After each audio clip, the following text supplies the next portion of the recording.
Today, I am going to tell you a story about the night my own family taught me the true meaning of being alone. It wasn't the day my wife Chloe passed, nor was it the quiet nights I spent trying to soothe two grieving children. No, the moment my old life truly ended and my new one began was on a cold, rainy Tuesday, standing on a marble porch I once called home, begging for a mercy that would never come. The rain fell in relentless sheets, soaking through my thin jacket and plastering my hair to my forehead. In my arms, my daughter Lily was a fragile weight, her small body radiating a feverish heat that terrified me. Her breaths were shallow, and a weak whimper escaped her lips with every shiver. My son Leo, her twin, clung to my leg, his small face buried in the wet denim of my jeans. He was trying to be brave, but I could feel his small body trembling. We were a pathetic sight, a broken little family stranded in the storm, and our last hope lay behind the massive oak door in front of us. My hand shook as I pressed the doorbell. The cheerful chime that echoed from within was a cruel mockery of the desperation churning in my gut. I had driven for 2 hours, my gaslight blinking for the last 30 miles, all my pride swallowed by the raw fear of a father who could not protect his children. The door swung open, not with a welcoming warmth, but with a cold, silent judgment. My mother, Eleanor Vance, stood there, her perfectly styled hair and silk robe untouched by the chaos of the world outside. Her eyes, the same blue as my own, scanned over us, lingering on my soaked clothes and Lily's pale face with an expression that held no trace of compassion. It was the look one gives to an unwelcome stranger. "What do you want, Liam?" she asked, her voice as crisp and cold as the air.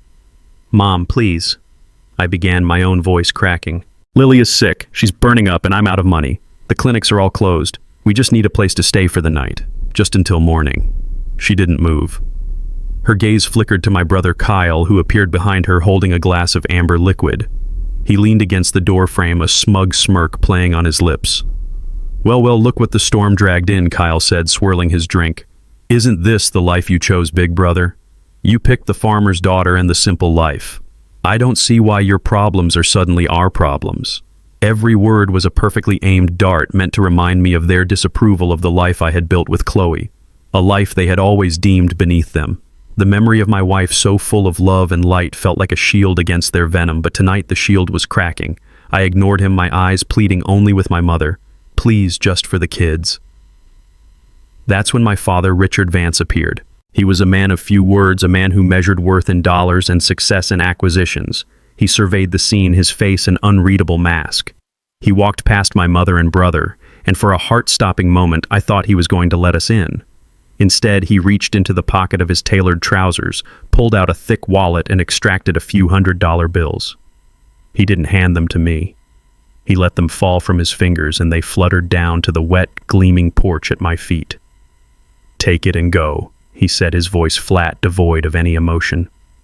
"Don't disturb us again."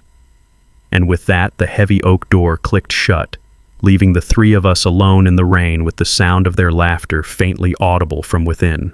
I stared at the money soaked on the marble, a final, brutal insult. The shame burned hotter than Lily's fever. At that moment, I made a choice. I held my children tighter, turned my back on the money, and walked back into the storm, not knowing where I was going, only knowing I would never, ever come back. The slam of the oak door echoed in my ears, a sound more final than a gunshot. The cold that seeped into my bones wasn't just from the rain anymore. It was the chilling frost of abandonment, the bitter realization that I was utterly, completely alone. I buckled my sleeping children into their car seats in the back of my old pickup truck, my movements stiff and robotic. The engine sputtered to life with a groan as if it shared my exhaustion. As I pulled away from the curb, I didn't look back at the mansion, a place that was supposed to be a symbol of family, but had become a monument to my failure. We drove with no destination. The windshield wipers fought a losing battle against the downpour, their rhythmic squeak a maddening soundtrack to my despair. In the rearview mirror, I could see my children. Lily's face was flushed with fever, even in her troubled sleep, her small chest rising and falling with a rattling cough that tore at my heart. Leo was awake, his wide, tearless eyes staring out at the blurred city lights. He was only 5, but he knew. He knew his father was broken. He had seen the money on the ground, had felt the coldness from the people who were supposed to be his grandparents. His silence was more painful than any cry. The radio, which I had forgotten to turn off, began to play a slow, mournful country song about loss and regret. Each lyric felt like a personal accusation. I slammed my hand against the console, shutting it off, plunging us into a heavy silence broken only by the storm and Lily's labored breathing. Who had I become? I was Liam O'Connell, a man who fixed tractors, who could calm a spooked horse with a soft word, a man who had promised his dying wife he would move heaven and earth for their children. I remembered her voice, weak but so full of love, as she lay in that sterile hospital bed. "Promise me, Liam," she had whispered, her hand clutching mine. "Promise me they will always know they are loved, that they will always have a home." I had promised. I had sworn it on everything I held sacred. And tonight I had failed. I had brought them to a door that wouldn't open. I had led them to a family that saw them as a burden. The weight of that broken promise was a physical thing pressing down on my chest until it was hard to breathe. I was failing Chloe. I was failing our children. My foot eased off the gas pedal and the truck slowed to a crawl on the shoulder of the empty highway. The gas light had been on for miles. What was I even doing? Driving until the tank ran dry, and then what? We would be stranded. Defeated. I rested my forehead against the cold steering wheel, the engine idling roughly beneath me. A wave of hopelessness so powerful it felt like drowning washed over me. For a terrifying second I thought about just giving up, about closing my eyes and letting the world fade away. Then a faint glow caught my eye. It was my old phone, lying screen up on the passenger seat. The screen was cracked, a spider web of fractures from a time when my life was still whole. As I watched, the screen lit up with a low battery warning illuminating the wallpaper beneath. It was a photo from a summer barbecue 2 years ago. Chloe was laughing, her head thrown back, a flower tucked behind her ear. I was beside her, my arm wrapped around her, and standing with us were her parents, David and Sarah Peterson. They were beaming, their faces etched with a simple, genuine joy that my own family had never understood. They weren't rich. They lived in a small farmhouse, their hands calloused from a lifetime of hard work. But they were rich in a way the Vances would never be. They were rich in love. Looking at that photo, at their warm smiles, I remembered a different kind of family. A family that welcomed you with open arms and a hot meal no matter what. A tiny, fragile spark of hope flickered to life in the darkness of my despair.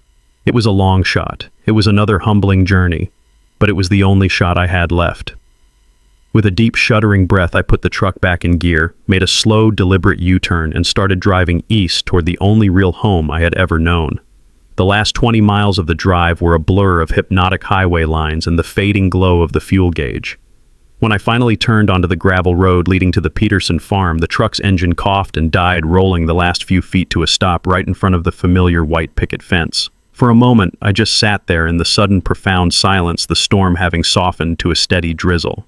The farmhouse ahead was dark, save for a single small light glowing in the kitchen window, a beacon in the oppressive night.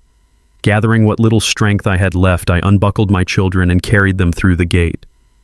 Leo stirred, wrapping his arms sleepily around my neck, while Lily remained worryingly limp against my shoulder. My knock on their door was hesitant, a soft tap that was barely audible over the rain. I was ashamed bringing my broken life to their doorstep in the middle of the night. But the response was immediate. The porch light flickered on and the door opened to reveal my father-in-law, David Peterson, his silver hair tousled from sleep, his face etched with concern. He didn't ask what was wrong. He didn't ask why I was there. He simply looked at the children in my arms, then at my face, and his expression softened with a deep paternal understanding. "Liam, son," he said, his voice a low, comforting rumble. "Get them inside, out of this cold." He stepped back, holding the door wide, and the warmth from inside washed over us, a tangible thing that smelled of old wood, cinnamon, and home. Sarah, Chloe's mother, was right behind him, her robe pulled tight. Her eyes, the same warm hazel as her daughter's, widened in alarm when she saw Lily. She moved with a purpose that was both gentle and fierce, taking my daughter from my arms as if she weighed nothing at all. "Oh, you poor thing," she cooed, pressing the back of her hand to Lily's forehead. "David, get the thermometer. Liam, bring Leo over to the sofa." The next few minutes were a quiet whirlwind of loving efficiency. Sarah laid Lily down on the plush sofa, covering her with a handmade quilt. She expertly took her temperature, her movements calm and reassuring. She disappeared into the bathroom and returned with children's medicine, coaxing Lily to swallow the sweet liquid before stroking her hair until her shivering subsided. Meanwhile, David had helped me settle a drowsy Leo onto a large armchair, tucking another blanket around him. Then he turned to me. He guided me into a wooden chair at the kitchen table, the very same table where Chloe and I had announced our engagement years ago. He didn't bombard me with questions. He just placed a steaming mug of black coffee in my hands, its heat warming my frozen fingers. He sat down opposite me, his presence a silent, solid pillar of support. Looking around their small, cluttered kitchen, I saw a world of difference from the sterile museum-like perfection of my parents' home. Here, children's drawings were taped to the refrigerator.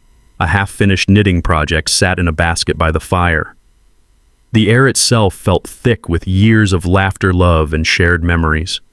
There were no marble floors or crystal chandeliers, but this little farmhouse held more real wealth in one room than the Vance mansion held in its entirety. This was family. This was home.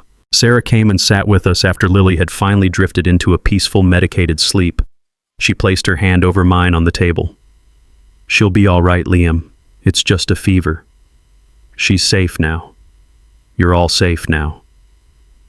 Her words, so simple and so kind, finally broke through the wall of ice that had formed around my heart. A single hot tear traced a path down my cheek, followed by another. I didn't sob. I didn't make a sound. I just sat there, letting the silent tears fall into my coffee as David and Sarah kept their quiet, unwavering vigil with me in the warm, gentle light of their kitchen. For the first time all night, I felt like I could finally breathe. The weeks that followed settled into a rhythm of healing and hard work. The Peterson farm became our sanctuary. My days began before sunrise, the chilly Kentucky air a bracing shock as I made my way to Mr. Henderson's ranch. The work was demanding the kind of bone-deep labor that left every muscle aching by sundown. I threw myself into it with a desperate energy, mucking out stalls, hauling hay, and exercising the powerful thoroughbreds until my hands were raw and my mind was too exhausted to dwell on the past. But it was a good kind of tired and honest fatigue earned through sweat and effort. My evenings were spent with David. He was a man who spoke more through actions than words. Together we'd walk the property line, mending fences that had stood for generations.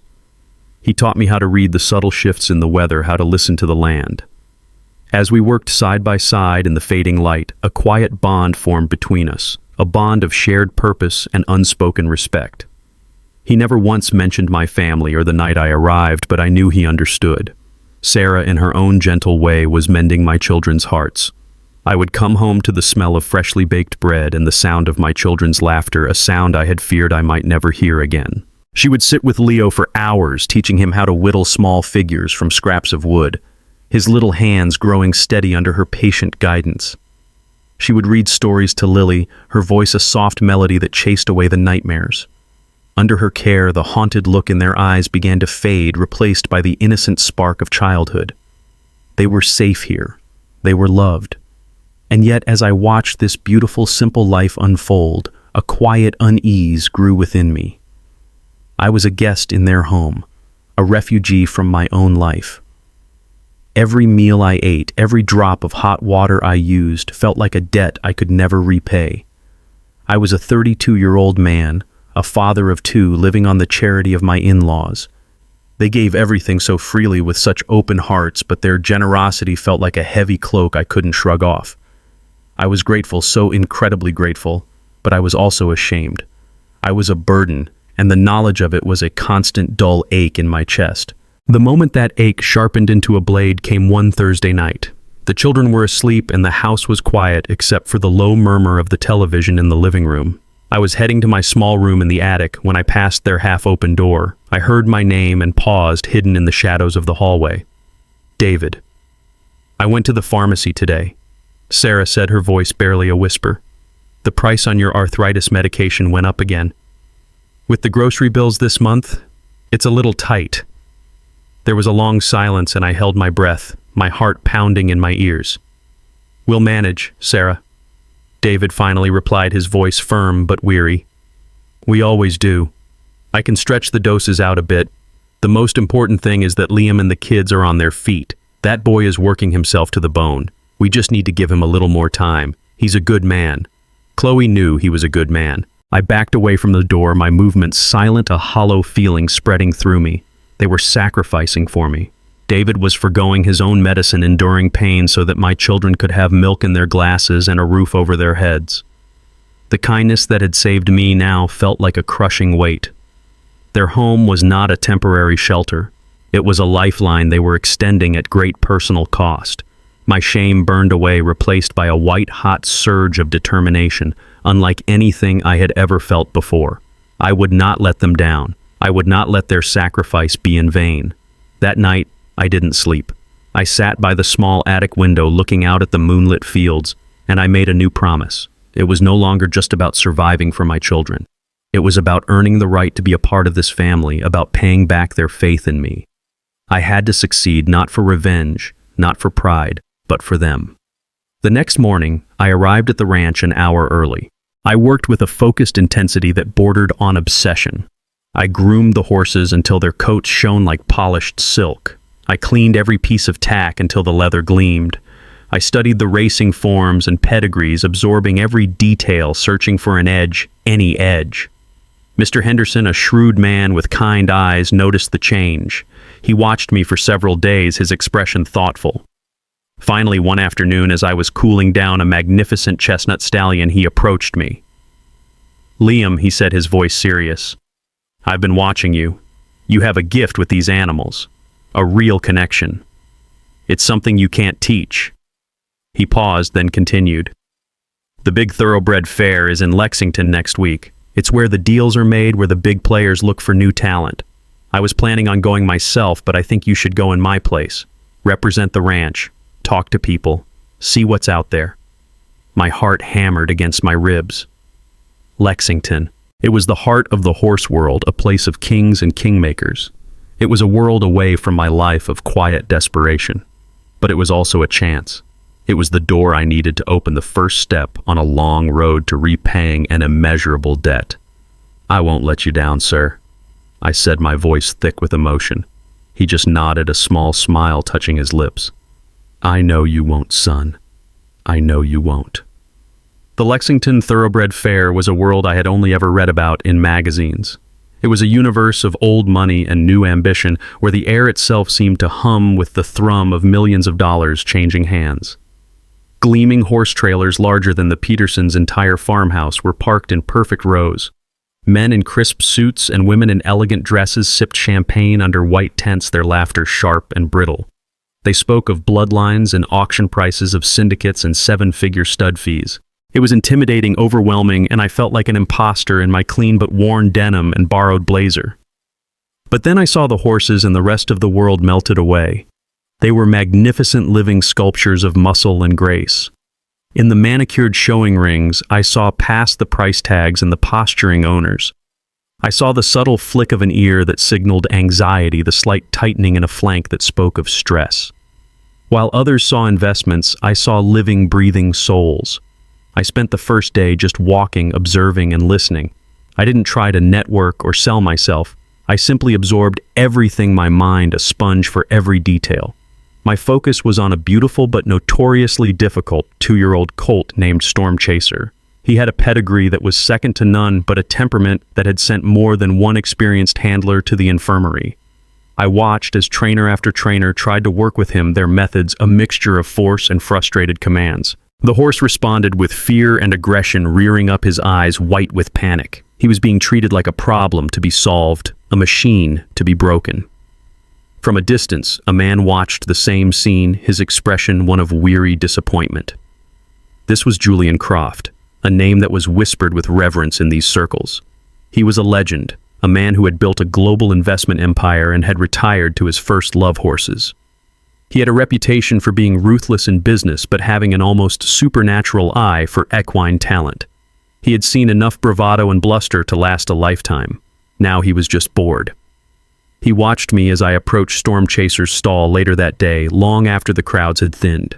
I didn't bring a whip or a lead rope. I just stood near the door, leaning against the polished wood, and I started to speak to him in a low, steady voice. I told him about the farm, about the quiet fields, about my children. I didn't try to touch him.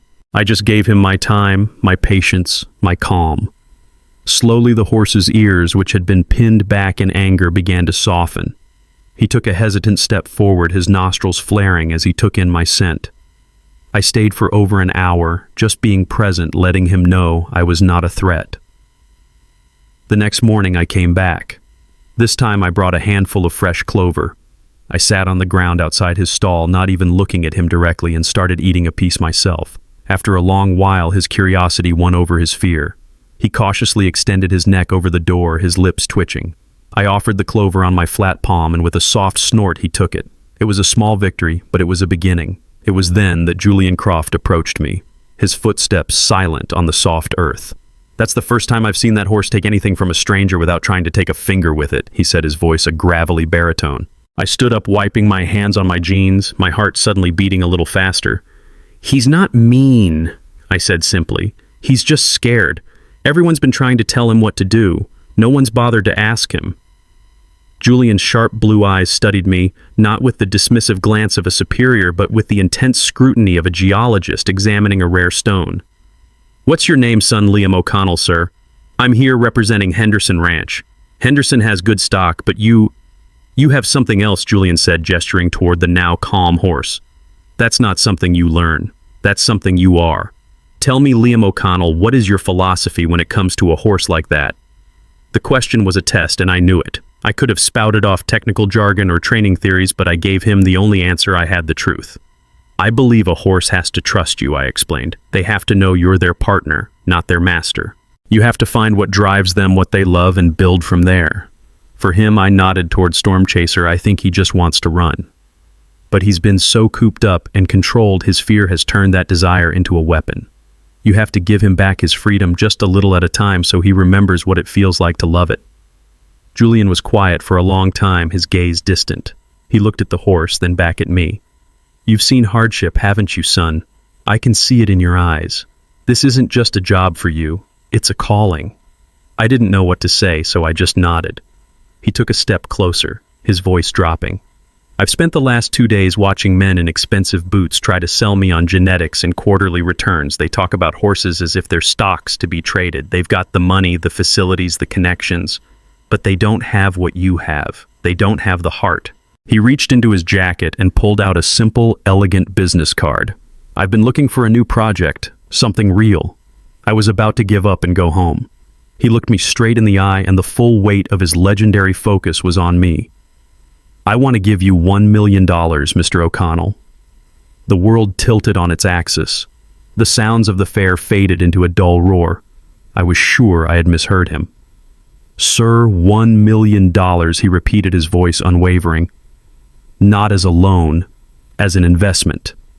I want you to build your own ranch from the ground up, buy your own land, choose your own stock, train them your way. I see a champion in that stall," he gestured to Storm Chaser, "but more importantly, I see a champion standing right here in front of him." He pressed the card into my stunned hand. My fingers felt numb. Why, I managed to whisper the word, feeling small and inadequate. "Why me?" Julian Croft smiled, a rare, genuine expression that transformed his stern face. He placed a hand on my shoulder, and his grip was firm and reassuring. "Because for 40 years I've made my fortune investing in companies and commodities," he said, his voice resonating with a profound certainty that settled deep in my soul. "But I've learned one thing. The real value is never in the product, it's in the person who builds it. I don't invest in horses, Liam. I invest in the horseman." The $1 million investment felt less like money and more like a sacred trust. I found a sprawling piece of land nestled between rolling hills, a place Chloe would have loved, and poured every ounce of my being into it. We named it Chloe's Legacy Ranch. It was a promise, a tribute, a declaration that her memory would not just survive, but thrive. David and Sarah were my steadfast partners, their practical wisdom, a perfect balance to my passionate vision. David helped me design the stables, his gnarled hands showing me how to lay foundations that would last a century. Sarah planted a garden that bloomed with Chloe's favorite flowers, filling the air with a scent of hope. Even the children had their roles, Leo diligently helping me polish saddles while Lily insisted on naming every newborn foal. Julian Croft was a silent but constant presence. He would visit unannounced, his expensive car a strange sight on our gravel drive. He never offered advice unless asked, but he watched everything, his sharp eyes missing no detail. He watched as I handpicked my first horses, not just for their bloodlines, but for their spirit. And at the heart of it all was Starlight. She was a magnificent filly, a shimmering black pearl with a streak of white on her face like a lightning bolt. She was the first horse I bought with Julian's investment, a creature of breathtaking speed and a fierce, intelligent heart. She wasn't just an asset, she was the embodiment of our dream. Our connection was immediate and profound. When I trained her, it felt less like work and more like a conversation, a silent language understood between man and horse. She learned to trust me implicitly, and in return she gave me everything she had, her powerful strides eating up the ground, her spirit soaring with a freedom I was beginning to feel myself. Her debut race was scheduled at a prestigious local derby, and the buzz around her was growing. She was an unknown, a dark horse from a brand new ranch, but those who saw her run in the early morning workouts spoke her name in hushed, excited tones. Our success, however, did not go unnoticed. It drew the attention of men like Marcus Thorne. Thorne was everything I was not. He ran a massive corporate-style operation, his horses were commodities, and his methods were notoriously ruthless. He saw my small family-run ranch not as a fellow competitor, but as an annoyance, an upstart to be crushed. I saw him watching us during training sessions, his arms crossed, a contemptuous sneer on his face. Once he approached me by the railings. "Enjoy playing Farmer O'Connell," he'd said, his voice dripping with condescension. "This is a rich man's game. You and your sentimental little project won't last one season." I had simply met his gaze and replied, "I guess we'll see on race day." The encounter left a bitter taste in my mouth, a warning that this world held dangers beyond a simple competition. The night before the race, the air on the ranch was thick with anticipation. A nervous electric energy pulsed through the stables. I did my final check on Starlight long after the sun had set. She was calm, her deep brown eyes soft in the dim light. I ran my hand down her powerful leg, feeling the perfectly toned muscle beneath her sleek coat. She was ready. I whispered a final goodnight, the words catching in my throat. "This is for your mom, girl," I said softly. "This is for Chloe." I went to the house but couldn't sleep. I sat in the dark kitchen, staring out at the stables, my mind racing.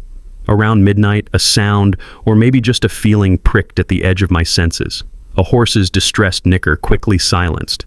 It was probably nothing, my nerves playing tricks on me, but I couldn't shake it. A cold dread crept up my spine. Pulling on my boots, I walked back out into the silent, moonless night. As I approached the stables, the dread intensified. The main door was slightly ajar, a detail I was certain I had secured. My heart began to pound, a frantic rhythm against my ribs. I slipped inside and made my way to Starlight's stall. What I saw made the world drop out from under me. She was standing, but she wasn't resting her weight on her right foreleg.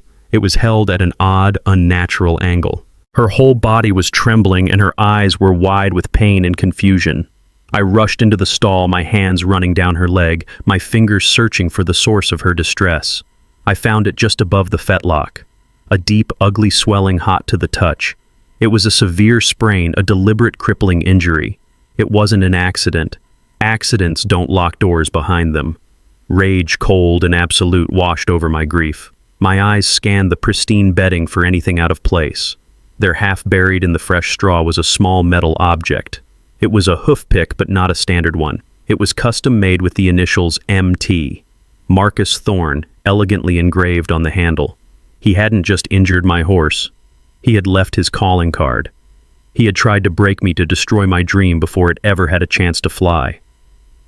I sank to my knees in the straw, cradling Starlight's head in my lap, the metallic tang of defeat filling my mouth. It was over. Everything was over. I don't know how long I sat there. The sun was just beginning to cast a pale gray light across the fields when I heard the crunch of tires on the gravel drive. It was Julian Croft. He walked into the stable, his face set with the same quiet excitement I had felt just hours before. Then he saw me. He saw Starlight. His expression didn't change, but his eyes took in the entire tragic scene in a single sweeping glance. He walked over to the stall, examined the leg with an expert's eye, and saw the hoof pick I had placed on a nearby ledge. He didn't ask what happened. He already knew. I expected a lecture, a disappointed sigh, perhaps even anger at his lost investment. Instead, he just stood there beside me in the heavy silence. Finally, he spoke, his voice quiet, but carrying an immense weight. "The world is full of men like Marcus Thorne Liam. They will always try to tear down what they cannot build themselves. They will cheat and they will lie and they will try to break your spirit because it's the one thing they can never own. He crouched down, meeting my hollow gaze. This was never going to be easy. $1 million doesn't buy you a free pass. It just buys you a seat at the table. What you do at that table, that's up to you. He looked from me to the injured horse and back again. So you have a choice to make. You can sit here in the straw and let him win. You can let this one cowardly act define the legacy you're trying to build, or you can get up, dust yourself off, and remember why you started this in the first place. His voice dropped lower, becoming more intense. This world will always try to knock you down, son. The question is, do you have the courage to bet on yourself when you feel like you have nothing left in your hand? Because I'm telling you right now, your champion isn't the horse with the injured leg. Your champion is the man sitting next to her. Julian's words settled in my soul, not as a comfort, but as a challenge. He was right. Letting Marcus Thorne win this way would be a betrayal of everything I was trying to build, a desecration of Chloe's memory. I looked at Starlight, her head still resting in my lap, and I saw not defeat, but a silent trust that I would do the right thing. My gaze then shifted to the end of the stables, to a smaller stall where a young, unproven colt was quietly munching on hay. His name was Dusty. He didn't have Starlight's explosive power or her perfect pedigree, but he had the biggest heart of any horse I had ever known. He was a long shot. He was an impossibility. He was my only choice. The decision to substitute Dusty for Starlight was met with a wave of shock and pity at the racetrack. The officials looked at me with confusion, double-checking the paperwork as if I had made a clerical error. Other trainers whispered behind their hands, their expressions a mixture of sympathy and condescending amusement. I saw Marcus Thorne watching from across the paddock, a triumphant, mocking smile spreading across his face. To him, this was the ultimate surrender, swapping a champion for a nobody. He thought he had already won. Let him think that. I walked Dusty into the saddling area, the chaotic energy of the crowd, a stark contrast to the quiet focus I projected. I ignored the whispers and the skeptical looks. My world narrowed to this one horse. I looked into his intelligent, trusting eyes and saw a reflection of my own stubborn hope. I didn't speak of victory or speed. I spoke to him in the low, calm voice he knew, the voice that had taught him to trust humans when his early life had taught him not to. "They don't think you can do this, boy," I murmured, my hand stroking his powerful neck. "They don't think we belong here. But you and I, we know about fighting from behind, don't we? Just run your heart out. That's all I ask. Run for Chloe. Run for us." As the horses were led to the starting gate, I saw David and Sarah in the stands, their faces etched with a desperate hope. Beside them, Julian Croft stood, his expression unreadable, his gaze fixed solely on me and my horse. He simply gave me a slow, deliberate nod. It was all the encouragement I needed. The starting bell shrieked and the gates flew open. The race exploded in a thunderous roar of hooves and raw power. Thorne's prize horse, a massive black beast named Tempest, shot out of the gate like a cannonball, immediately seizing the lead.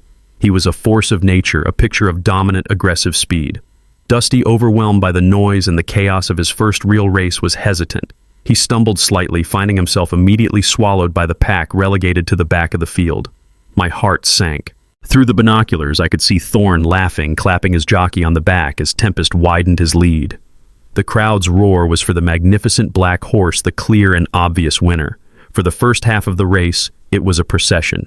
Tempest ran with arrogant ease while Dusty seemed lost, a small brown colt in a field of giants.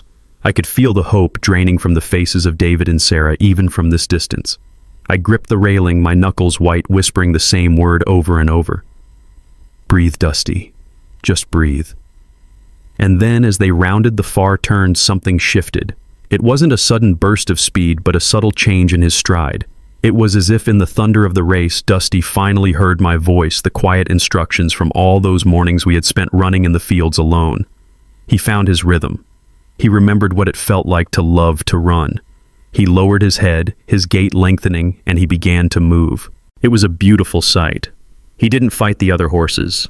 He flowed past them, weaving through openings that seemed impossibly small. One by one, he picked them off. The announcer's voice, which had been focused on Tempest, suddenly registered a new name, a note of surprise in his tone.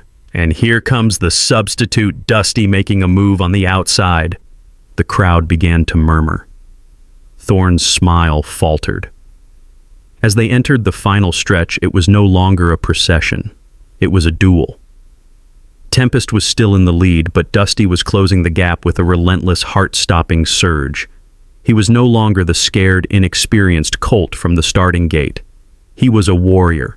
The last 100 yards were a blur of straining muscle and flying dirt. Tempest, for the first time, was being challenged, and he didn't like it. His jockey went to the whip, but the horse was running on empty. Dusty was running on pure heart. He pulled alongside the bigger horse, their strides matching for a breathtaking moment. I was no longer breathing. The entire world was reduced to that single, desperate stretch of track. With one final heroic lunge, Dusty threw his head forward, his nose stretching for the wire. They crossed the finish line together, a single, thunderous entity. No one knew who had won. The crowd was silent, all eyes on the giant screen as the word photo flashed. The seconds stretched into an eternity. I saw Thorne's confident smirk had been replaced by a nervous scowl. Then the result was posted. First place, Dusty. A sound escaped my lips, a ragged cry that was part joy, part relief, part grief. I didn't jump or cheer.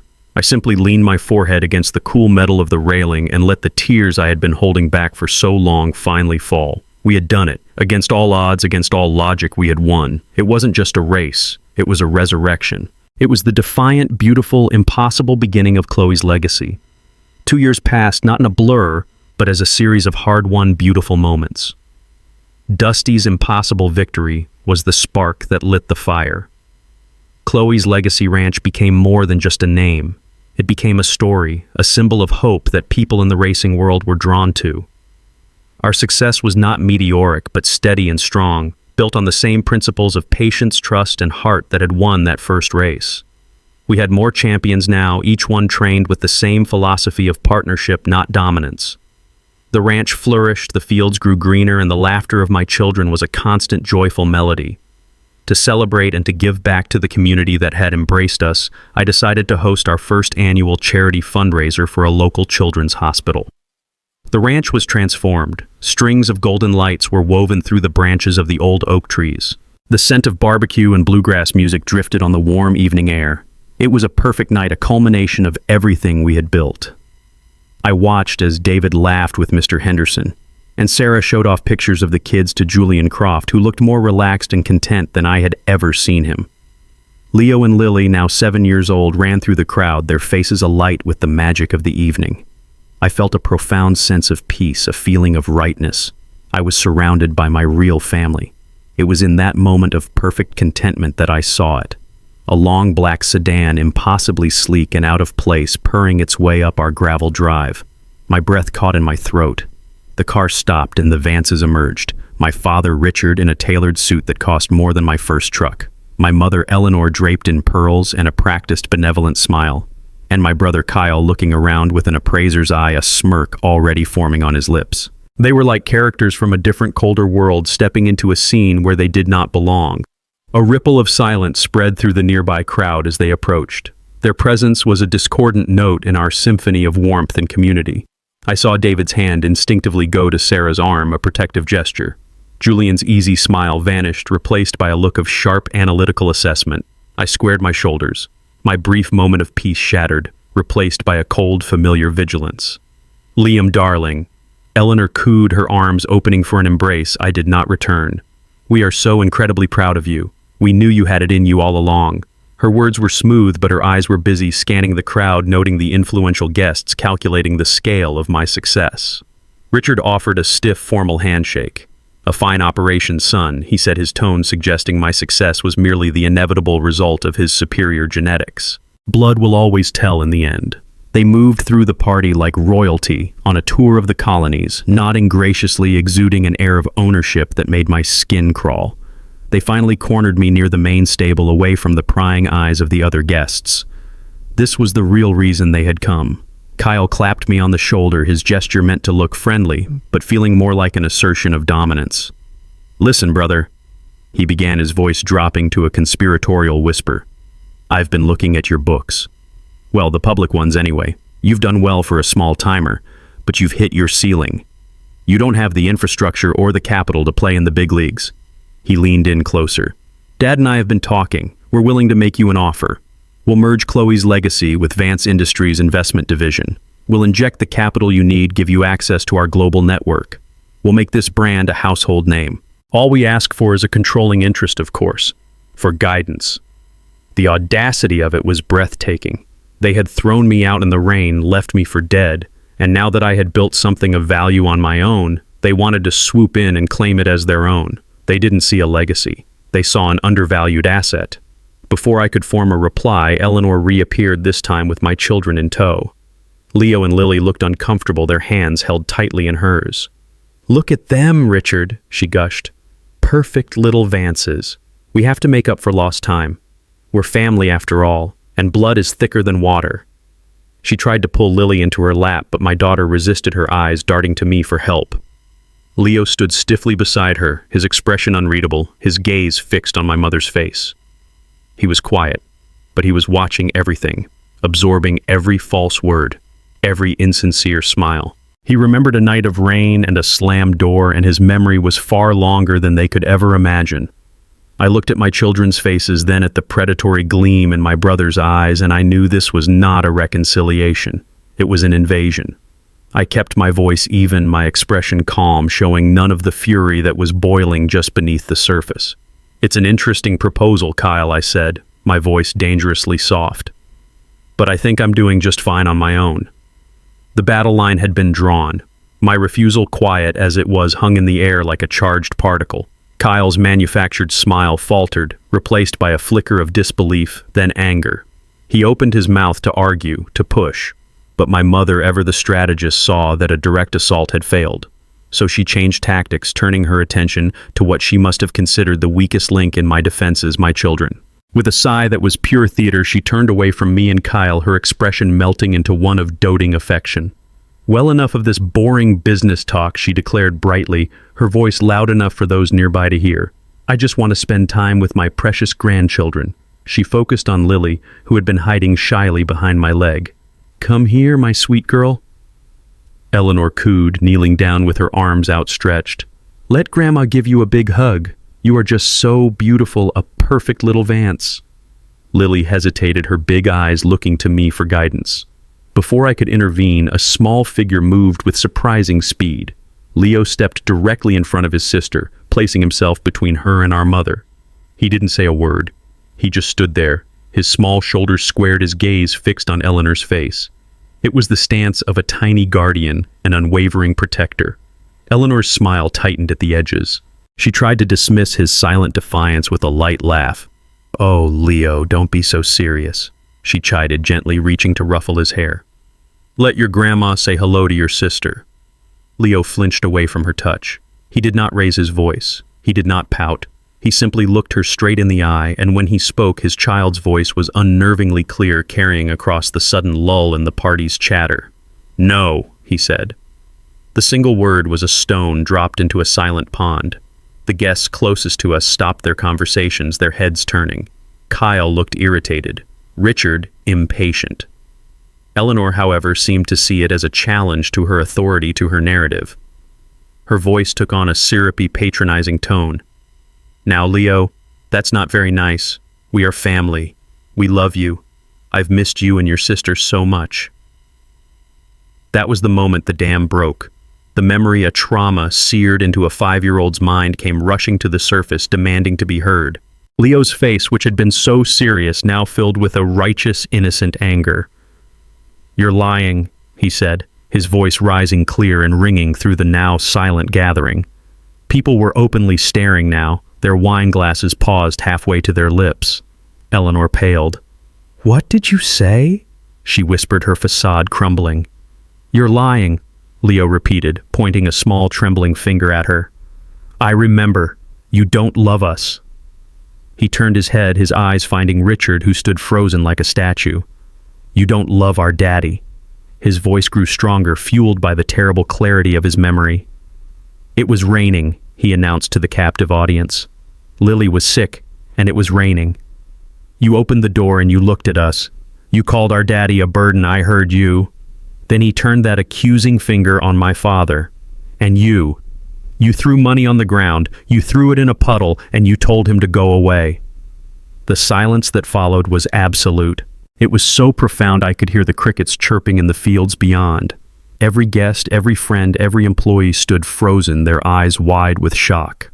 The truth delivered with the devastating, unimpeachable honesty of a child had detonated in the middle of my perfectly manicured party.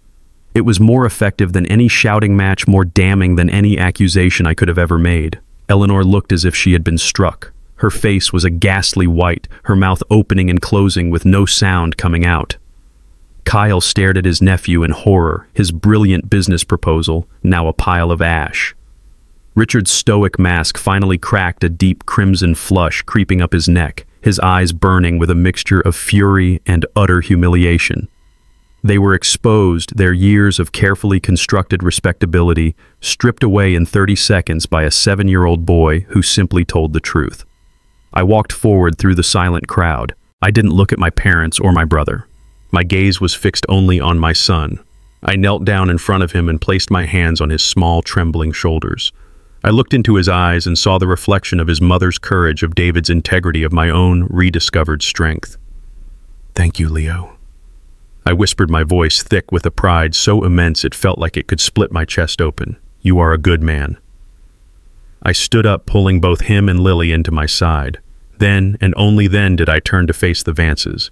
I did not need to raise my voice. I did not need to list their sins. The verdict had already been delivered. My gaze met my father's, and for the first time in my life I felt nothing. No anger, no pain, no longing for his approval. Just a vast, calm emptiness. "It's time for you to leave," I said, my voice even and final. "My family and I would like to get back to our party." I watched them turn their movements stiff and uncoordinated and walk back to their expensive car, the eyes of everyone present following them in a wave of silent judgment. As the black sedan disappeared down the drive, a single person began to clap.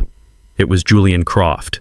Then David and Sarah joined in, and soon the entire party erupted in a warm, supportive applause. They weren't clapping for the Vance's departure. They were clapping for my son, and for the family we had built a legacy of truth that was stronger than any lie. As the taillights of the Vance's sedan vanished into the darkness, a strange and wonderful thing happened. The stunned silence that had gripped the party broke not with awkward whispers, but with a wave of genuine, heartfelt applause. It started with Julian Croft, a slow, deliberate clap that was soon joined by David, Sarah, and Mr. Henderson until the entire gathering was applauding. They were not applauding my victory over my parents. They were applauding my son's courage. They were celebrating the quiet triumph of truth. I knelt and pulled Leo into a fierce hug, burying my face in his hair, overwhelmed with a love and pride so powerful it left me breathless. This was my family. This was my home. It was in this warm, emotional afterglow that a man I did not recognize approached me. He was impeccably dressed in a dark, tailored suit that spoke of boardrooms and international flights. He had silver hair and a calm, composed demeanor. He had watched the entire exchange with the Vances, not with idle curiosity, but with the focused intensity of a chess master observing a critical move. "Mr. O'Connell," he said, extending a hand. His handshake was firm. "My name is Arthur Sterling. I'm a senior partner at Equine Ventures." The name sent a jolt through me. Equine Ventures was not just a player in the horse world, they were the entire game. A global conglomerate that owned some of the most famous racetracks, breeding operations, and equine brands on the planet. "I must apologize for the intrusion at your lovely event," he continued, his voice smooth and professional. "But I have to say I am deeply impressed, not just by your remarkable success with this ranch, which we have been following for some time, but by the character you have just displayed." His praise felt different from my mother's insincere fawning. It was an objective, almost clinical assessment which somehow made it feel more genuine. My partners and I believe that story and integrity are the most valuable commodities in our business. You, sir, appear to have them in abundance. Might I have a few moments of your time in private? Intrigued, I led him away from the music and laughter to the quiet sanctuary of my small office. The room was simple, decorated only with a few framed photos of Chloe and the children, and the first winner's trophy Dusty had ever earned. Mr. Sterling sat opposite my worn oak desk, his expensive briefcase clicking open with a soft, authoritative snap. He didn't engage in small talk. He got straight to the point. "Mr. O'Connell, Liam Equine Ventures is in the business of acquiring excellence," he began. We have analyzed every aspect of your operation, from your unique training philosophy to your incredible success rate with underdog horses. What you have built here is more than just a successful ranch. It is a powerful and marketable narrative. It's a story of resilience, family, and heart. In today's market, that story is worth a great deal. He slid a leather-bound portfolio across the desk. I opened it. Inside, on a single sheet of pristine white paper, was a number: $100 million. I stared at it, my mind struggling to process the sheer scale of it. It was a number from a different reality. It wasn't just money, it was a force of nature. It was freedom. It was the absolute, unquestionable security of my children's future and their children's future. It was a new state-of-the-art house for David and Sarah, with no more worries about stretching medication. It was everything I had fought for, and more than I had ever dared to dream of, laid out on my desk. This is a cash offer for the complete acquisition of this ranch. Sterling said, his voice calm and steady as I tried to find my breath. The land, the facilities, the horses, and your story. We want it all. I looked up from the paper, my head spinning. My story. Precisely, he confirmed with a slight smile. We would retain you, of course, with a generous salary to continue as the public face and manager of operations. The Liam O'Connell story is the centerpiece of this valuation. The man who turns forgotten horses into champions. The man who values family and integrity above all. It was the most tempting offer imaginable. It was validation. It was the ultimate victory. But then he continued, and with his next words, the beautiful dream turned into a cold, hard choice. As part of the acquisition, Sterling said, his tone shifting to one of simple, unavoidable business logic, the property would be integrated into our global branding portfolio. We would, of course, have to rename it. Our marketing department has already settled on Equine Elite Kentucky. It has a much stronger market presence and aligns with our international brand synergy. He said it so casually, as if he were discussing changing the brand of coffee in the break room. But his words struck me with the force of a physical blow. Change the name. Erase Chloe's legacy ranch. He was offering me a king's ransom, but the price was my soul. They didn't want to buy my ranch. They wanted to buy its heart and replace it with a corporate logo. They wanted to take the one thing that was not for sale, the beautiful sacred tribute I had built from my own ashes for the woman I loved, and erase her from it forever. The portfolio lay open on the desk between us, the impossible number on one side and the photo of Chloe smiling at me from the bookshelf on the other.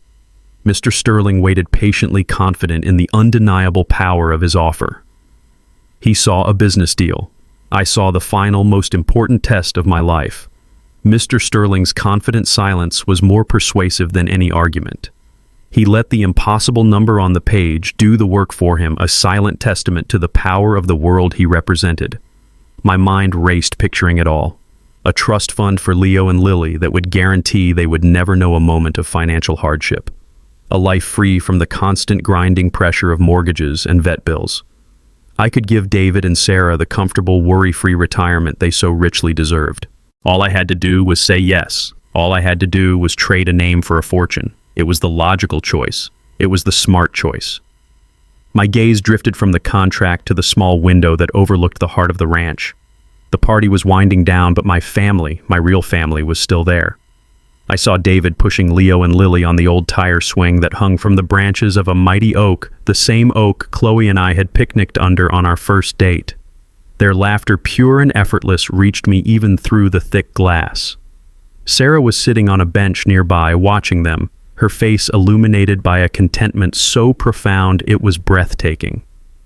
Julian Croft was with her, not looking like a legendary investor, but like a proud grandfather, a small, genuine smile on his face. I looked at that scene, this perfect, fragile tapestry of love and loyalty, and I understood. That was the real fortune. That was the treasure. The $100 million on the table was just paper. The wealth was out there in the sound of my children's laughter, in the unconditional love of the family that had saved me. Chloe's legacy. Ranch was not just a collection of buildings and fields. It was the sacred ground where we had all healed, where we had all found our way back to the light. It was the vessel that held all of that love. To sell its name would be to shatter that vessel, to tell the world that what we had built could be bought and sold, that a memory had a price tag. I turned back to Mr. Sterling, a sense of calm clarity washing over me. The turmoil in my heart was gone, replaced by an unshakable certainty. I slid the portfolio gently back across the desk to him. "Mr. Sterling," I said, my voice steady and clear. "This is an incredible, generous offer, and I am honored that you see such value in what we've built." I paused, taking a deep breath. "But my answer is no." He raised a single surprised eyebrow. "May I ask why?" "Because you are right," I explained. "The story is the most valuable part of this ranch. But that story is not for sale. It belongs to my late wife. The name on the gate is not a brand, sir. It is a promise, and it is the one thing I will never sell for any price." He studied my face for a long moment, and for the first time I saw something other than a businessman in his eyes. I saw a flicker of genuine respect. He nodded slowly, closed his briefcase, and stood. "I understand," he said simply. "You have built something truly priceless, Mr. O'Connell. I wish you all the best." And with that, he was gone. I didn't need his money to fulfill my promises. The ranch itself, built on a foundation of love and integrity, was more successful than I could have imagined. Within the next year, I used the profits to buy David and Sarah a beautiful new home just down the road, a place with no steep stairs for David's arthritis, and a garden big enough for all of Sarah's roses. And I established the Chloe O'Connell Scholarship Fund, a foundation dedicated to helping children from rural communities pursue their dreams, ensuring her legacy of kindness would touch lives for generations to come. The story ends not at a party or in an office, but in a quiet, sunlit field. Leo, Lily, and I stood before a simple headstone that read, "Chloe O'Connell, beloved wife and mother." There were no tears. The sharp, ragged edges of grief had been smoothed over by time and love. I placed a bouquet of wildflowers from Sarah's garden on the cool stone. I was not the broken, desperate man who had knelt in this spot years ago. I was whole. We did it. "Chloe," I whispered the wind, carrying my words through the tall grass. "Your legacy is safe. It's growing. It's full of love." Leo and Lily each placed a hand in mine, and we stood there together, a family forged in loss but rebuilt by love, looking out at the rolling hills of the home that bore her name, a quiet, beautiful testament to the enduring power of a promise. True wealth isn't measured by the fortune you accumulate, but by the legacy you build and the family you choose. Adversity doesn't break you. It reveals who you are meant to become. The greatest revenge is not vengeance, but building a life so full of love and integrity that your past no longer has power over you.